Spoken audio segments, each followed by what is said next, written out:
അപ്പോൾ നമ്മുടെ വഹാബി കുട്ടികളൊക്കെ വരിയായിട്ട് ഇരുന്നോളി, സുന്നി കുട്ടികൾ ഇരുന്നോളി. നിങ്ങൾക്കുള്ള ലാസ്റ്റ് ഞാൻ അബ്ദുറഹ്മാൻ എന്താണ് അബൂബക്കർ അൽ കാസിമിയുടെ ഒരു മറകൂടാത്ത ഒരു വർണ്ണന ഇതിന്റെ അവസാനത്തിലേക്ക് വെച്ചിട്ടുണ്ട്.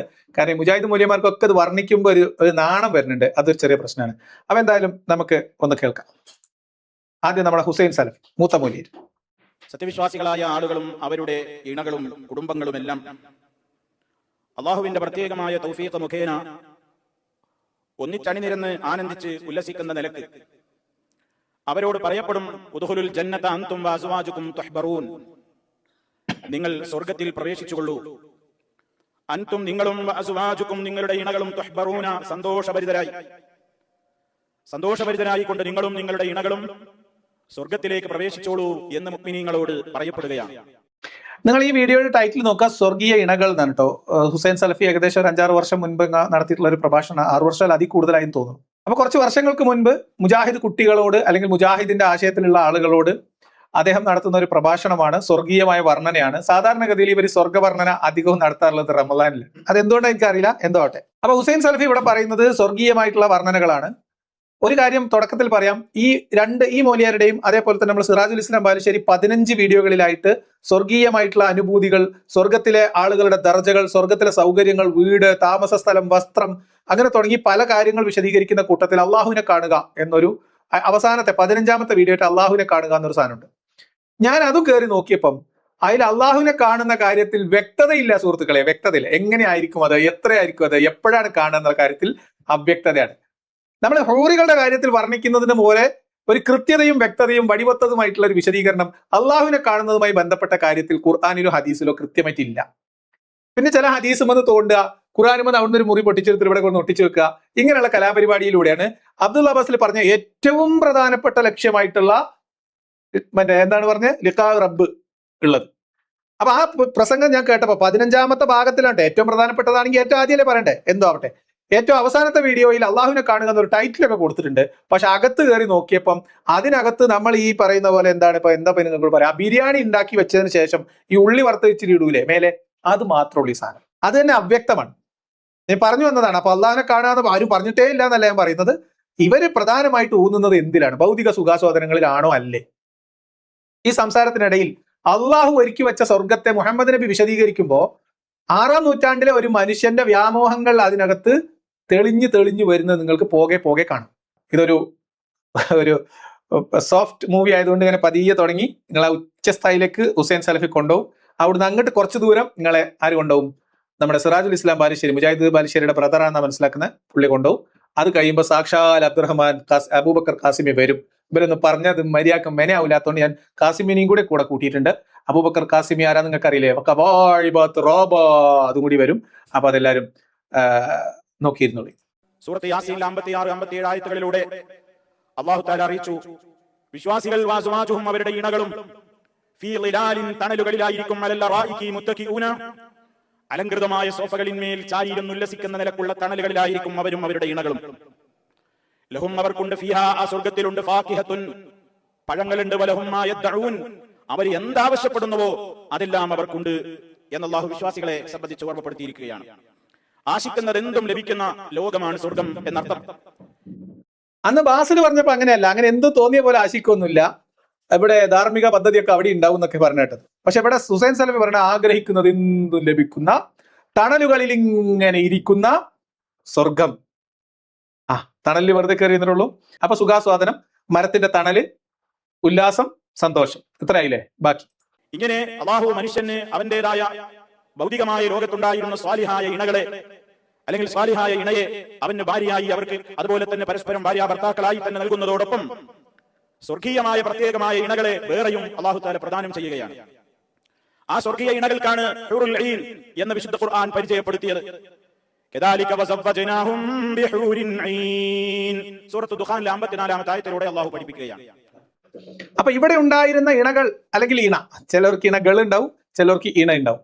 ഇവര് രണ്ടുപേരും സ്വർഗത്തിലായി കഴിഞ്ഞാൽ അവരെ രണ്ടുപേരെയും ഒരുമിക്കുന്നതോടൊപ്പം അവരെ അള്ളാഹു അവർക്ക് നൽകുന്നതോടൊപ്പം അള്ളാഹു സ്വർഗത്തിൽ ഇതിനു വേണ്ടി പ്രത്യേകമായി രൂപകൽപ്പന ചെയ്ത തരുണീമണികളെ കൂടി അള്ളാഹു വിതരണം ചെയ്യും. എന്തായി പറഞ്ഞതിന്റെ അർത്ഥം? പറഞ്ഞ പണി എടുത്തിട്ട് നീ വീട്ടിലോട്ട് വാ, അനക്ക് ഞാനിവിടെ പെണ്ണിനെ റൂമിൽ സെറ്റാക്കി വെച്ചിട്ടുണ്ട് എന്ന് പറയുന്ന ഒരു മുതലാളി ഇതാരെങ്കിലും പറഞ്ഞാൽ ഇത് സ്ത്രീ ശരീരം കാണിച്ചും പറഞ്ഞും പ്രലോഭിപ്പിച്ച് മനുഷ്യരെ എന്താ പറയാ അനുസരിപ്പിക്കാൻ ശ്രമിക്കുന്ന ഒരു ദൈവം എന്ന് പറഞ്ഞാൽ, ഇത് മറ്റു പലതിനോടും ആളുകൾക്ക് സാമ്യം തോന്നിയാൽ, സാദൃശ്യം തോന്നിയാൽ, അതൊരു നോവലിൽ ഒരു കഥാപാത്രത്തിന് അങ്ങനെ ഒരു തോന്നലുണ്ടായിട്ട് അത് അവർ പറഞ്ഞാൽ അതിന് ജതുപളകിയിട്ട് കാര്യമുണ്ടോ? അത് ഉള്ളതല്ലേ, ഇപ്പൊ നിങ്ങൾ പറഞ്ഞതല്ലേ. ലിക്കാ റബ്ബ് മതിയെങ്കിൽ പിന്നെ എന്തിനാണ് കേരളത്തിൽ നിന്ന് അല്ലെങ്കിൽ നമ്മുടെ നാട്ടിൽ നമ്മുടെ കൂടെ ഉണ്ടായിരുന്ന ഇണകളെ അവിടെ കിട്ടുമെങ്കിൽ, ചെറിയ ആൾട്രേഷൻ ഒക്കെ വരുത്തിയിട്ട് അവിടെ കിട്ടുമെങ്കിൽ, പിന്നെ അള്ളാനെയും കാണാൻ കഴിയുമെങ്കിൽ, പിന്നെ നേരത്തെ പറഞ്ഞ ഇനി വരാൻ പോകുന്ന ചില സുഖാസ്വാദനത്തിന്റെ പ്രത്യേകമായിട്ടുള്ള ചില കഴിവുകളെ കുറിച്ചൊക്കെ പറയുന്നുണ്ട്. അങ്ങനെയൊക്കെ വരുമ്പോ പിന്നെ എന്തിനാണ് പ്രത്യേകമായിട്ട് അവിടെ ഇതിനു വേണ്ടി ചുട്ടെടുത്ത അപ്പം പോലെ അവിടെ ഇങ്ങനെ പൂവട ചുട്ടുവെച്ചിരിക്കുന്നത്? ഇവരാരെങ്കിലും മനുഷ്യന്മാർ ചോദിച്ചാ അള്ളഹാനോട്, അള്ളാഹ് ഞങ്ങളെ അനുസരിക്കണമെങ്കിൽ, ഇബാദത്ത് ചെയ്യണമെങ്കിൽ ഞങ്ങൾക്ക് പെണ്ണുങ്ങളെ തരണം ഇവർ പറഞ്ഞ? അള്ളാഹ് സ്വന്തം നിലക്ക് പറഞ്ഞ ഓഫർ അല്ലേ? സ്ത്രീ ശരീരം കാണിച്ച് കൊതിപ്പിച്ച് അത് വർണ്ണിച്ച് മോഹിപ്പിച്ച് ആളുകളെ പാട്ടിലാക്കാൻ നോക്കുന്നതിന്റെ പേര് എന്താണ്? എന്താ അതിന്റെ പേര്? ഹൂർ എന്ന് പറഞ്ഞാൽ മനുഷ്യന്റെ കണ്ണിലുള്ള ആ വെളുത്ത ഭാഗമാണ്. കണ്ണിലുള്ള വെളുത്ത ഭാഗത്തിന് നല്ല കൂടുതൽ വെളുപ്പുള്ള, അതുപോലെ തന്നെ അതിന്റെ കറുപ്പ് നിറം, അതിന്റെ കൃഷ്ണമണി എന്ന് നമ്മൾ പറയുന്ന കണ്ണിന്റെ വെളുപ്പിന് കൂടുതൽ വെളുപ്പും കറുപ്പിന് കൂടുതൽ കറുപ്പുമുള്ള അഴകാർന്ന രൂപത്തിലുള്ള സ്ത്രീകൾ, അതുപോലെ തന്നെ വിശാലമായ നേത്രങ്ങളോട് കൂടിയവരും. വിശാലമായ സ്ത്രീ സൗന്ദര്യത്തിന്റെ അടയാളമായി കൊണ്ട് എല്ലാവരും വിശദീകരിക്കുമ്പോൾ സ്ത്രീകളുടെ നേത്രം വിശദീകരിക്കാറുണ്ട്. ആ രൂപത്തിലുള്ള വിശദീകരണമാണ് അല്ലാഹു റബ്ബുൽ ആലമീൻ വളരെ കൃത്യമായി തന്നെ നിർവഹിച്ചിട്ടുള്ളത്. കേട്ടോ? അതായത് മനുഷ്യൻ പുരുഷൻ സ്ത്രീ ശരീരത്തിന്റെ സൗന്ദര്യത്തിന്റെ പ്രതീകമായി ആ കാലഘട്ടത്തിൽ പറഞ്ഞിരുന്ന സാഹിത്യ രചനകളിൽ മുഴച്ചു നിന്നിരുന്ന കണ്ണിന്റെ വലിപ്പവും വികാസവും വടിവും അതിന്റെ നിറവും തന്നെയാണ് അള്ളാഹു സ്വർഗീയമായ സ്ത്രീകളെ പരിചയപ്പെടുത്താൻ വേണ്ടി ഉപയോഗിച്ച പദപ്രയോഗം പോലും എന്ന് പറയുമ്പോൾ ഖുർആൻ ഉത്ഭവിച്ചത് ഏത് കാട്ടറബിയുടെ നാഭിയിൽ നിന്നാണ് എന്ന് നമുക്ക് മനസ്സിലാവും. ഇതാണ് ഞാൻ പറഞ്ഞത്. സ്വർഗത്തിലെ ഹൂറികളെ കുറിച്ച് ഖുർആനിലൂടെ ആയത്തുകളിലൂടെ വർണ്ണിച്ചു പോകുമ്പോ അള്ളാഹു 6-ാം നൂറ്റാണ്ടിലെ ആ മരുഭൂമിയിൽ ജീവിച്ച ഏതോ ഒരു ലൈംഗിക തൃഷ്ണ അല്ലെങ്കിൽ ലൈംഗിക ദാരിദ്ര്യം നേരിട്ട സെക്ഷൽ ഫ്രസ്ട്രേഷൻ ഉണ്ടായിരുന്ന ഒരു കാട്ടറബിയുടെ തനിക്കൊണം ആയത്തുകളിലൂടെ വെളിവാവുകയാണ്. എന്നിട്ട് ഒരു മനുഷ്യന്റെ സ്ത്രീ സങ്കല്പത്തിന്റെ അല്ലെങ്കിൽ ആ വർണ്ണനയുടെ ഏറ്റവും പ്രധാനപ്പെട്ട ഭാഗമായി ആകർഷണമായി മനുഷ്യർ കാണുന്ന വെളുത്ത കണ്ണിൽ കറുത്ത കൃഷ്ണമണി, വിശാലമായ കണ്ണുകൾ അല്ലെ, അത് അള്ളാഹു അതേപോലെ പേരെടുത്ത് പറഞ്ഞു. ആ സ്ത്രീയുടെ പേര് ഹൂറുൽ ഐൻ. വെളുത്ത കണ്ണിലെ വെളുപ്പ്, നല്ല വെളുപ്പും കണ്ണിലെ കൃഷ്ണമണി ഭയങ്കര കറുപ്പുമായിട്ടുള്ള നല്ല വിടർന്ന കണ്ണുകളുള്ള മാൻപേട കണ്ണാണോ എനിക്കറിയില്ല, വിടർന്ന കണ്ണുകളുള്ള പെണ്ണ്. ഇതാണ് സ്വർഗത്തിലെ ഹൂറിയുടെ പേര്. ഇതാണ് ഹൂറുൽ ഐൻ എന്ന് പറഞ്ഞോ. അല്ലാതെ വേറെ അർത്ഥമൊന്നും വെക്കണ്ട.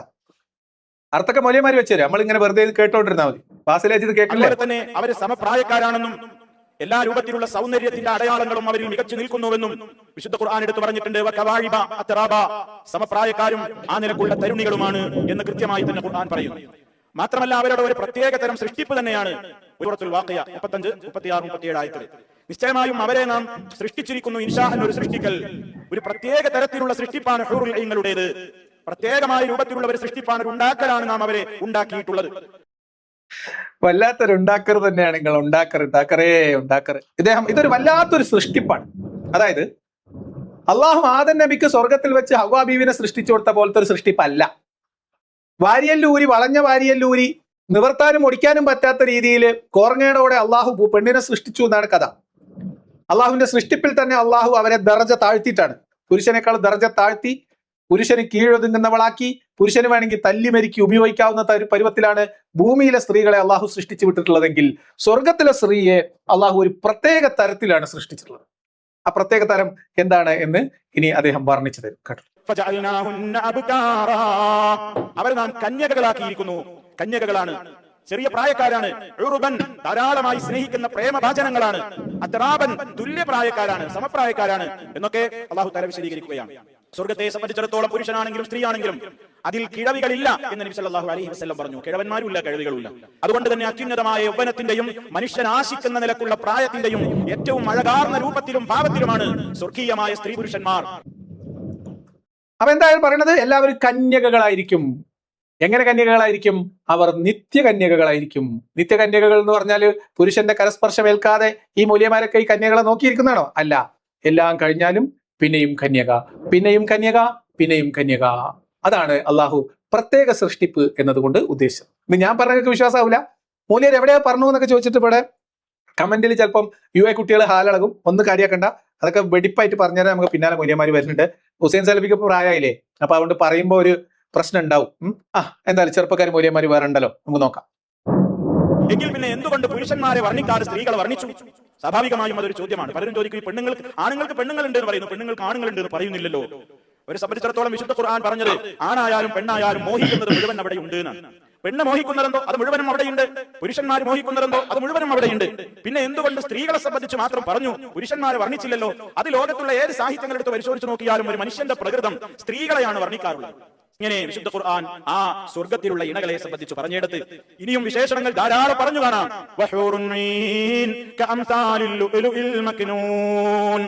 ചിപ്പിയിൽ ഒളിപ്പിച്ചു വെക്കപ്പെട്ട മുത്തുകൾക്ക് സമാനമായ സ്ത്രീകൾ. ചിപ്പിക്കകത്തുള്ള മുത്തിന്റെ പ്രത്യേകത എന്താണ്? അതിന് സൂര്യപ്രകാശം ഏറ്റിട്ട് കളർ വ്യത്യാസം വന്നിട്ടില്ല, ആരുടെയും കരസ്പർശം ഏറ്റിട്ട് ഒരു ചേഞ്ച് അതിന് വന്നിട്ടില്ല. അതാ ലം യത്മിസുഹുന്ന ഇൻസും ഖബലഹും വലാ ജാൻ. ഇതിന് മുമ്പ് അവരെ ഒരു മനുഷ്യനോ ഒരു ജിന്നോ അവരെ സ്പർശിച്ചിട്ടേയില്ല. ആരുടെ സ്പർശനവും ഏൽക്കാത്ത സൗന്ദര്യത്തിന്റെ ധാമങ്ങളാണവർ. ആനന്ദലബ്ധിക്ക് ഇനി എന്തു വേണം അല്ലെ മൂല്യരെ? എന്താ പറഞ്ഞേ? അള്ളാഹുവിനെ കാണുക എന്നുള്ള ഒറ്റ ഉദ്ദേശത്തിലാണ് സലഫികളൊക്കെ ജീവിക്കണമെന്നെ എന്ന് പറഞ്ഞ അബ്ദുള്ള അബ്ബാസിനോട് ചോദിക്കാനുള്ളത്. ഹുസൈൻ സലഫി പക്ഷെ വിശദീകരിക്കുന്നത് അള്ളാഹിനെ കാണുന്ന കാര്യമല്ല.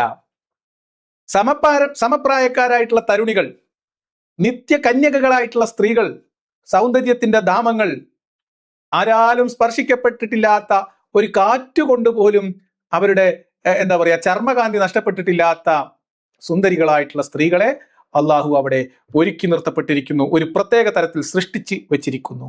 സകല ഗുലാബി ജിഹാദിൽ ഏർപ്പെടുകയും മനുഷ്യന്മാരുടെ സമാധാനം മുഴുവൻ നശിച്ചാലും വേണ്ടില്ല, ഞങ്ങൾക്ക് ഞങ്ങളെ ദീന സലാമത്താകണം എന്ന് വാശി പിടിക്കുകയും ചെയ്തതിന് അള്ളാഹു അവിടെ കൊടുക്കുന്ന പ്രതിഫലത്തിൽ ഏറ്റവും പ്രധാനപ്പെട്ടതും ഏറ്റവും ആകർഷണീയമായതും ഈ ലോകത്തും പരലോകത്തും മുഹമ്മദ് നബി ഓഫർ ചെയ്തതുമായിട്ടുള്ളത് സുന്ദരികളായിട്ടുള്ള സ്ത്രീകൾ, തരുണികളായിട്ടുള്ള സ്ത്രീകൾ. സ്ത്രീ ശരീരം മുൻനിർത്തിയിട്ടാണ് നിങ്ങൾ പറഞ്ഞ കഥയനുസരിച്ചിട്ടുള്ള ഇസ്ലാം അത് സ്ഥാപിച്ചിട്ടുള്ളതും നിലനിർത്തിയിട്ടുള്ളതും അത് മുന്നോട്ട് വളർത്തിക്കൊണ്ടുപോകാൻ നിങ്ങൾ ശ്രമിക്കുന്നതും ജീവിതകാലത്തും മരണത്തിന് ശേഷവും പുരുഷന് സ്ത്രീ ശരീരത്തെ കീഴ്പ്പെടുത്തി കൊടുക്കുന്നതിലൂടെ മാത്രം നിലനിന്ന് പോകുന്ന ഒരളിഞ്ഞ പ്രത്യയശാസ്ത്രമാണ് നിങ്ങൾ മുറുകെ പിടിക്കുന്ന ഈ ഇസ്ലാം. അതുകൊണ്ടാണ് ഇത്തിരി തലക്ക് വെളിവുള്ള ആളുകൾ, സൂഫികൾ പോലും ഊറി എന്ന് പറയുന്ന നിങ്ങളുടെ കാഴ്ചപ്പാടുകളെ നിരാകരിക്കുന്നത്, നിങ്ങളുടെ സ്വർഗത്തെയും നിങ്ങളുടെ നരകത്തെയും നിരാകരിക്കുന്നത്. മനുഷ്യന്റെ ചിന്ത ഒരല്പം ഉയരുമ്പോൾ നിങ്ങൾ ഈ പറയുന്ന സ്വർഗ നരകവും അവിടെ ഒരുക്കി നിർത്തപ്പെട്ട ഈ സ്ത്രീകളും ലൈംഗിക തൊഴിലാളികൾ മാത്രമായിട്ടുള്ള ലൈംഗിക അടിമകളായിട്ട് മനുഷ്യർക്ക് 72 വീതം ഹൂറികളെ വിതരണം ചെയ്ത് അതിന് പ്രത്യേകം ടെന്റ് ഉണ്ടാക്കി കാത്തിരിക്കുന്ന പടച്ചവനെ പിന്നെ എന്തെന്നാ വിളിക്കേണ്ടത്? അപ്പൊ നിങ്ങൾക്ക് കിതാബിൽ എഴുതി വെക്കാം, വിശദീകരിച്ചു കൊടുക്കാം, അത് പറയാം.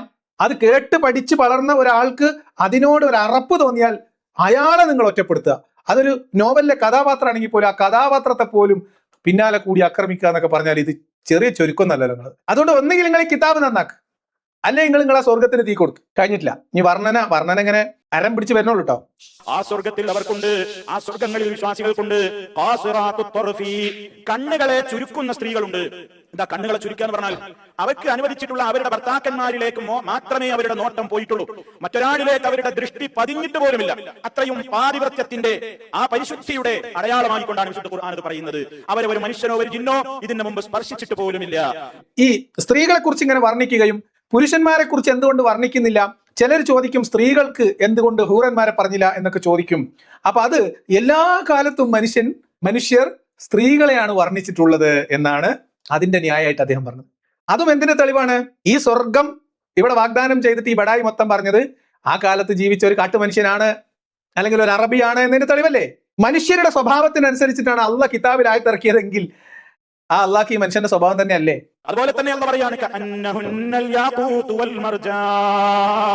മാണിക്യം പോലെ പവിഴം പോലെ, മാണിക്യം പോലെ പവിഴം പോലെ എന്നൊക്കെ ധാരാളം വർണ്ണനകൾ. ഇനിയും സൂറത്തുർ റഹ്മാനിൽ തന്നെ കാണാം, ഫീഹിന്ന ഖൈറാത്തുൻ ഹിസാൻ, സുന്ദരികളായ ഉത്തമകളായ സ്ത്രീകളാണ് ഇവിടെയുള്ളത്. ഇനിയും അല്ലാഹ് അതേ സൂറത്തിൽ തന്നെ പറയുന്നു, ഹൂറും മഖ്സൂറാത്തുൻ ഫിൽ ഖിയാം, ഖൈമകളിൽ ടെന്റുകളിൽ അന്തപുരങ്ങളിൽ ഒതുങ്ങിയിരിക്കുന്ന ഹൂറികൾ, പുറത്തിറങ്ങിയിട്ടില്ല. യാതൊരു നിലക്കുള്ള വൈകല്യങ്ങളും ആ നിലക്കുള്ള എന്തെങ്കിലും ഒരു മാറ്റങ്ങളും സംഭവിച്ചിട്ടില്ലാത്ത തികച്ചും അഴകാർന്ന സ്ത്രീകൾ. കണ്ടങ്ങള് ടെന്റിനകത്ത് ഭർത്താക്കന്മാരെ മാത്രം ആലോചിച്ച് ഒതുങ്ങിക്കൂടുന്ന സ്ത്രീകൾ, ദൃഷ്ടികളെ താഴ്ത്തുന്ന തരുണി മണികൾ, അഴകാർന്ന ശരീരം, നിത്യമായി നിലനിൽക്കുന്ന കന്യാകത്വം, ഇതൊക്കെ ഒരു ഒരു എന്താ പറയാ ഒരു പെർവേർട്ടിന്റെ സെക്ഷൽ ഫാന്റസിക്ക് അപ്പുറത്ത് എന്തുള്ളൂ? നിങ്ങൾ പറയും. 100-ലധികം ആയത്തുകളാണ് സുഹൃത്തുക്കളെ ഖുർആനിൽ ഹൂറികളെ കുറിച്ച് പറഞ്ഞത്. 1000-ഓളം വാക്കുകൾ ഇതിനകത്തുണ്ട്. ഡയറക്റ്റോ ഇൻഡയറക്റ്റ് ആയിട്ട് ഉള്ള സൂക്തങ്ങൾ, ഹദീസുകൾ, 100 കണക്കിന് ഹദീസുകളുണ്ട്, ഡസൻ കണക്കിന് ആയത്തുകളുണ്ട്. എന്തിനെ കുറിച്ച്? ഈ ഹൂറിനെ കുറിച്ചും അവളുടെ ശരീരത്തെക്കുറിച്ചും അവളുടെ ചൊറുക്കിനെ കുറിച്ചും അവളുടെ മാറിടത്തെക്കുറിച്ചും അവളുടെ ശബ്ദത്തെക്കുറിച്ചും അവളുടെ കന്യാചർമ്മത്തെക്കുറിച്ചും വരെ ഇതിനകത്ത് ഇഷ്ടം പോലെ വർണ്ണന. പടച്ചോൻ ഇത് പറഞ്ഞിട്ടും പൂതി തീരുന്നില്ല. മൂല്യന്മാർക്കാണ് വയൽ പറഞ്ഞിട്ടും ഇതിനകത്ത് സ്പെഷ്യലൈസ് ചെയ്ത മൂല്യന്മാർ വരണ്ട്. ഇതൊക്കെ പറയണ എന്തിനാ? ഈ വിശ്വാസികൾ ഈ മതത്തിനകത്ത് നിൽക്കാൻ വേണ്ടി ഇവർക്ക് കൊടുക്കാനുള്ള ആകെയുള്ള ഓഫറാണിത്. വലിയ കൊട്ടാരം പോലത്തെ മണിമാളികകളും അവിടെ കന്യാചർമ്മം നഷ്ടപ്പെടൂലാത്ത അല്ലെങ്കിൽ കന്യാകത്വം വിട്ടുപോകൂലാത്ത നിത്യ യൗവനത്തിലുള്ള സമപ്രായക്കാരായിട്ടുള്ള തരുണിമണികളും അവരുമായിട്ട് ബലഹീനത ബാധിക്കാത്ത ലൈംഗിക അവയവുമായിട്ട് സദാ രമിച്ചുകൊണ്ടിരിക്കുക എന്നൊരു സുഖം ആണ് പുരുഷന്മാർക്ക് അള്ളാഹുവിന്റെ സ്വർഗത്തിൽ ഓഫർ ചെയ്തിട്ടുള്ളത്. അപ്പൊ ഇതല്ലാതെ എന്താ ഇതിനകത്തുള്ളത്? നിങ്ങൾ പറയും. പച്ച നിറമുള്ള തലയണകളിലും അഴകാർന്ന പരവതാനികളിലും അവർ ചാരിക്കിടക്കുന്നവരായിരിക്കും. ഇതൊക്കെ വിശുദ്ധ ഖുർആൻ സ്വർഗീയമായ ഹൂറികളെ, അവിടെയുള്ള സൗന്ദര്യധാമങ്ങളെ വളരെ കൃത്യമായി വിശദീകരിച്ച് കാണിച്ചതാണ്. അപ്പൊ ഈ സ്വർഗീയ വനിതകൾ എവിടെയായിരിക്കും? മരുഭൂമിയിലെ മേൽക്കൂരയില്ലാത്ത മൺചുമരുകൾക്കുള്ളിലായിരിക്കില്ല. പകരം പതുപതുത്ത പട്ടുമെത്തയിൽ പച്ച പരവതാനിയിലും പച്ച നിറത്തിലുള്ള പതുപതുത്ത മെത്തയിലും സോഫയിലും ചാരിയിരിക്കുന്നവരായിരിക്കും. ആര്? സ്ത്രീകൾ. മൊത്തത്തിൽ പറഞ്ഞു, വിശ്വാസികൾക്ക് അവിടെ ലഭിക്കാനുള്ള അസ്വാജുകൾ മുഴുവനും മുതഹ്ഹറാത്തുൻ, പരിശുദ്ധകളാണ്. അസ്വാജും മുതഹ്ഹറ, പരിശുദ്ധകളായ സ്ത്രീകളാണ്. അത് വിശദീകരിക്കുന്നിടത്ത് പണ്ഡിതന്മാർ പറഞ്ഞു കാണുന്നു, അവർക്ക് ഋതുരക്തമില്ല, ഹൈലുള്ള സ്ത്രീകളല്ല, പ്രസവരക്തമുള്ള ഒഴുകുന്നവരല്ല, അതുപോലെ തന്നെ തുപ്പലും തുപ്പുനീരും അതുപോലെ തന്നെയുള്ള മാലിന്യങ്ങളോ മൂത്രമോ കാഷ്ടമോ ഇതൊന്നും ഇല്ലാത്തവരാണ്. സ്വർഗത്തിൽ പ്രവേശിപ്പിക്കപ്പെടുന്ന എല്ലാ ആളുകളുടെയും അവർക്കുണ്ടാകുന്ന ഒരു പ്രത്യേകമായ മാറ്റത്തെപ്പറ്റി റസൂലുള്ളാഹി സ്വല്ലല്ലാഹു അലൈഹി വസല്ലം വിശദീകരിച്ചത് കഴിഞ്ഞ ക്ലാസ്സിൽ നമ്മൾ പറഞ്ഞിട്ടുണ്ട്. ഇദ്ദേഹം പറയുന്നത് അവർ പരിശുദ്ധകളാണ് എന്ന് പറഞ്ഞാൽ അതിന്റെ മഅന അല്ലെങ്കിൽ അതിന്റെ അർത്ഥം അവർ ഹൈദ് നിഫാസ് തുടങ്ങിയിട്ടുള്ള, അതായത് ആർത്തവരക്തം പ്രസവരക്തം തുടങ്ങിയിട്ടുള്ള രക്തവുമായി ബന്ധപ്പെട്ട അശുദ്ധികളിൽ നിന്നെല്ലാം മുക്തരാണ്. അതേപോലെ തന്നെ മലമൂത്ര വിസർജനത്യാദി സാധനങ്ങളൊന്നും പ്രശ്നമില്ല. പക്ഷെ എനിക്ക് അതിൽ മൂല്യന്മാർക്ക് കൺഫ്യൂഷൻ വരെയുള്ള ഒരു സാധനം ഉമിനീര് പോലും ഇല്ല എന്നുള്ളതാണ്. ഉമിനീരില്ലെങ്കിൽ കുറച്ച് ബുദ്ധിമുട്ടായിരിക്കും എന്നാണ് എനിക്ക് തോന്നുന്നത്. എനിക്കറിയില്ല, മൂല്യന്മാരെ കഥ എനിക്കറിയില്ല. എനിവേ, ഓല സ്വർഗം, ഓല ഹൂറിമാര്, ഓല വർണ്ണന, ഓല എന്തെങ്കിലും ആയിക്കോട്ടെ. സല്ലല്ലാഹു അലൈഹി വസല്ലം പറയുന്നു, ബുഖാരിയിലും മുസ്ലിമിലും കാണാം, യുറാബു ഖുസൂഖിഹിമാ മിൻ വറാഇൽ ലഹ്മി മിനൽ ഹുസ്നി, തണ്ടങ്കാലിന്റെ ഉള്ളിലൂടെ അവരുടെ ഞരമ്പുകൾ കാണാൻ സാധിക്കും. അവരുടെ മജ്ജ, ശരീരത്തിന്റെ മജ്ജ പുറത്തുനിന്ന് നോക്കിയാൽ ഒരു ഗ്ലാസ്സിലുള്ള ദ്രാവകം ഉള്ളോട്ട് കാണും പോലെ ആ ശരീരത്തിന്റെ മിനുപ്പും അതുപോലെ തന്നെ നിർമ്മലതയുമാണ് വിശദീകരിക്കുന്നത്. ഇതൊക്കെ ധാരാളമായി ഹദീസുകളിൽ നമുക്ക് കാണാൻ സാധിക്കും. അതെ, ധാരാളം ഉണ്ട്. ഞാൻ പറഞ്ഞില്ലേ, എണ്ണിയാൽ തീരാത്തത്ര ഹദീസുകളും ആ ഹദീസിന് മൂല്യന്മാരുടെ ഞരമ്പിന്റെ കോർങ്ങേടിനനുസരിച്ചുള്ള വിശദീകരണങ്ങളും അതുമായി ബന്ധപ്പെട്ട് മാത്രം കിതാബുകളും രചനകളും പുസ്തകങ്ങളും നിങ്ങൾ ഇപ്പോഴും ഒരു ഇസ്ലാമിക് ബുക്ക് സ്റ്റാളിൽ പോയാൽ ഹൂറിയെ കുറിച്ച് വർണ്ണിക്കുന്ന ഒരു 5-10 പുസ്തകങ്ങൾ കിട്ടും. ഞാൻ വെറുതെ പറഞ്ഞല്ല. സ്വർഗീയ തരുണിമണികൾ, ഹൂറുൽ ഈൻ, സ്വർഗത്തിലെ ഇണകൾ എന്നൊക്കെ പറഞ്ഞിട്ട് ഇഷ്ടം പോലെ വർണ്ണന പുസ്തകങ്ങൾ. ഓരോ ആളുകളുടെ ഞരമ്പിന്റെ അസ്ക്യത മാറുന്നത് വരെ ഈ ഹദീസും ഖുർആനും ഓതിയിട്ട് ഇതിനെ വ്യാഖ്യാനിച്ച് എഴുതിക്കൊണ്ടിരിക്കും മൂല്യന്മാർ. പള്ളിദർസിൽ പഠിക്കുന്ന ചെറുക്കന്മാർക്ക് സ്വയമില്ലാതാവുന്നത് ഇതുകൊണ്ടാണ്. അപ്പൊ ഇതൊക്കെ ഒരു മനുഷ്യനെ സംബന്ധിച്ചിടത്തോളം മനുഷ്യൻ ആഗ്രഹിക്കുന്ന ഒരു കാര്യം. ആഗ്രഹിക്കുന്നത് എന്തും സ്വർഗത്തിലുണ്ട്, അത് ഇണകളുടെ കാര്യത്തിലും. എത്രത്തോളം ഒരു മനുഷ്യനെ സംബന്ധിച്ചിടത്തോളം സല്ലല്ലാഹു അലൈഹി വസല്ലം പറയാണ്, ഇബ്നു ഹിബ്ബാൻ റിപ്പോർട്ട് ചെയ്ത സഹിഹായ ഹദീസാണ്, വല്ലദീ നഫ്സി ബിയദിഹി, എന്റെ ആത്മാവ് ആരുടെ കയ്യിലാണോ ആ റബ്ബിനെ തന്നെയാണ് സത്യം. സല്ലല്ലാഹു അലൈഹി വസല്ലം പറയുന്നു, എന്റെ ആത്മാവ് ആരുടെ കയ്യിലാണോ ആ റബ്ബിനെ തന്നെയാണ് സത്യം. സ്വർഗത്തിൽ പ്രവേശിപ്പിക്കപ്പെടുന്ന ഒരു മനുഷ്യന് ഒരു 100 പുരുഷന്റെ പവറാണ് പ്രദാനം ചെയ്യപ്പെടുന്നത്. അവന്റെ ഭക്ഷണത്തിലും അവന്റെ അതുപോലെ തന്നെ അവന്റെ ആരോഗ്യത്തിലും അവന്റെ ലൈംഗികമായ ശേഷിയിലും ഒക്കെ ഒരു 100 ആളുടെ ഖുവ്വത്താണ് അള്ളാഹു അവന്റെ പ്രദാനം ചെയ്യുന്നത്. അതും സ്വർഗീയമായ സൗകര്യങ്ങളിൽ അതല്ലെങ്കിൽ സുഖാനുഭൂതികളിൽ അള്ളാഹു അവന് നൽകുന്ന ഏറ്റവും വലിയ പ്രതിഫലമാകുന്നു എന്നാണ് റസൂലുള്ളാഹി സ്വല്ലല്ലാഹു അലൈഹി വസല്ലം വിശദീകരിക്കുന്നത്.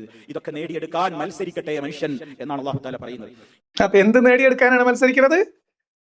72 ഹൂറിമാരും 100 ആളുടെ കൂവത്തും കൊണ്ട് വട്ടത്തിൽ ഓടി നടന്നിട്ട് ഈ കലാപരിപാടി ചെയ്യാൻ അള്ളാഹു പ്രത്യേകമായ കഴിവ് പുരുഷന്മാർക്ക് കൊടുക്കും. നീ ഇതിന്റെ ദൈർഘ്യമൊക്കെ വരാണ്ട് ഒക്കെ പറയും, വിശദീകരിക്കും. അപ്പൊ ഇത് നേടിയെടുക്കാനാണ് എല്ലാവരും മത്സരിച്ച് ഓടി നടക്കേണ്ടത്. ഇതിൽ ഒരുപാട് വയൽ നീണ്ടു പോകുന്നുണ്ട്. ഈ വയൽ ഏകദേശം 1 മണിക്കൂറിലധികം സമയമുള്ളതാണ്. ഇതിനകത്ത് പറയുന്ന കാര്യങ്ങൾ, ഈ ലോകത്ത് ഈ കാര്യങ്ങളൊക്കെ പറഞ്ഞിട്ട്, അതായത് ഒരു ഉദാഹരണം പറഞ്ഞാല്, ഇവിടെ ഭർത്താക്കന്മാർക്ക് സ്വൈരം കൊടുക്കാത്ത ഭാര്യ അപ്പൊ ആ ഭാര്യ മുത്തക്കിയായിട്ടുള്ള ഒരു നല്ല ഒരു ഈമാനുള്ള തഖ്വയുള്ള ഒരു മൊലിയാരി അല്ലെങ്കിൽ ഒരു ഉസ്താദിന്റെ ഭാര്യ, നാട്ടിലുള്ള ഭാര്യ ഈ ഉസ്താദിന് സ്വൈരം കെടുത്തുന്നുണ്ടെങ്കിൽ, ഉസ്താദിനെ ഇങ്ങനെ ചൊറിഞ്ഞ് ഇടങ്ങാറാക്കുന്നുണ്ടെങ്കിൽ, ഹലാക്കാക്കുന്നുണ്ടെങ്കിൽ, സ്വർഗത്തിലുള്ള ഈ ഹൂറി ഇയാൾക്ക് കിട്ടാൻ പോകുന്ന എഴുതി വെച്ച ആ ഹൂറി അവിടുന്ന് വിളിച്ചു പറയുമ്പോൾ പെമ്പറന്നോളെ ഇജ അതിനെ ഇടങ്ങാറാക്കല്ലി. അത് തൽക്കാലം എൻ്റെ അടുത്ത് കുറച്ച് ദിവസത്തിന് വന്നതാണ്. നമ്മുടെ നാട്ടിൽ പറഞ്ഞ പോലെ നിക്കാഹ് എന്താ പറയാ യാത്ര കല്യാണം പോലെ അല്ലെങ്കിൽ മുത്താ കല്യാണം പോലെ കുറച്ച് ദിവസത്തേക്ക് വന്നതാണ് എൻ്റെ അടുത്തേക്ക്. അത് എൻ്റെ അടുത്തേക്ക് വരാനുള്ള ഇടയാണ് ജൈന സുയിപ്പാക്കല്ലി ഇടങ്ങാറാക്കല്ലിയും അനക്ക് നാശം ഉണ്ടാവട്ടെ എന്ന് സ്വർഗത്തിലിരുന്ന് ഹൂറിമാര് വിളിച്ചു പറയും എന്ന്. ആരോട്? ഈ മൊലിയാരെ ഭാര്യനോട്. അപ്പൊ ഈ മൊലിയമാരുടെ ഭാര്യമാര് സ്വർഗീയമായ ഹൂറികളുടെ ശാപം കിട്ടാതിരിക്കാൻ വേണ്ടി ഈ ഭർത്താവിന് അവിടെ വിധിച്ചിട്ടുള്ള ഹൂറികളുടെ കൂടെ ഭൂമിയിലെ ഇണയെ കൂടി അവിടെ കിട്ടാൻ വേണ്ടി ഭർത്താവിനെ അനുസരിക്കാനും ദീനിൽ തഖ്വ ഉണ്ടാക്കാനും സ്ത്രീകളെ പറഞ്ഞു പേടിപ്പിക്കുന്നത് ഹൂറി പ്രാകുന്നത്. ഏത്? ഭർത്താവിന്റെ ഹൂറി എന്നെ പ്രാകും, അതുകൊണ്ട് ഇജ്ജ് ഭർത്താവിനെ നല്ല നോക്കിക്കോ. കാരണം എന്താ? ഹൂറി അവിടുന്ന് വിളിച്ചു പറയുമ്പോഴും അത് എനിക്കുള്ള മുത്താണ്, ഇജ്ജ് അതിനെ ഇടങ്ങാറാക്കല്ലേ എന്ന് സ്വർഗത്തിലെ ഹൂറി ഭൂമിയിലെ ഭാര്യയോട് വിളിച്ചു പറയും. ഇങ്ങനെ തുടങ്ങി ഒരുപാട് കാര്യങ്ങൾ. അതേപോലെ തന്നെ ഇങ്ങനെ കുറെ സാധനങ്ങളൊക്കെ വിശദീകരിച്ചിട്ട് ഇങ്ങനെ ഉള്ള ആളുകൾ ഇത് ആർക്കാ കിട്ടുക? ഇത് തഖ്വയുള്ള ഇസ്ലാമിന് വേണ്ടി ഒരുങ്ങിപ്പുറപ്പെട്ട, ദീന് മുറുകെ പിടിച്ച, താടി നീട്ടി വളർത്തിയ, പാന്റ് ഇറക്കം കുറച്ച് മേലക്ക് കെട്ടിയ ആൾക്കാർക്കാണ് കിട്ടുക. അപ്പൊ ചില ആൾക്കാർ ചോദിക്കും, കളിയാക്കും. അപ്പൊ സ്വർഗത്തിൽ ചെന്നിട്ട് ഈ സലഫി അടുത്തുള്ള ആൾക്കാരോട് പറയും, ഇങ്ങനെ ഇസ്ലാം ദീനിൽ നിന്ന് തെറ്റിക്കാൻ വേണ്ടി നടന്നിരുന്ന ആൾക്കാരുണ്ടായിരുന്നു, ഇപ്പൊ എവിടെ നിങ്ങൾക്ക് കാണണോന്ന് ചോദിക്കേണ്ട സമയം അള്ളാഹു ഓനെ നരകത്തിലിട്ട് പൊരിക്കുന്നത് സ്വർഗത്തിലുള്ള ബാക്കിയുള്ള ആൾക്കാർക്ക് കാണിച്ചു കൊടുക്കും. അപ്പൊ ഇതൊക്കെ പറഞ്ഞിട്ടാണ് നിങ്ങളെ കുട്ടികളെ ഈ മതത്തിൽ നിർത്തുന്നത്. പക്ഷെ നിങ്ങൾ കോളേജ് കുട്ടികളുടെ മുമ്പിൽ എത്തുമ്പോൾ നിങ്ങൾ ഹൂറികളെ തൽക്കാലം ഈ എന്താ പറയാ മറയുടെ പിന്നിലേക്ക് മാറ്റി നിർത്താൻ ശ്രമിക്കുന്നത് അനീതിയല്ലേ?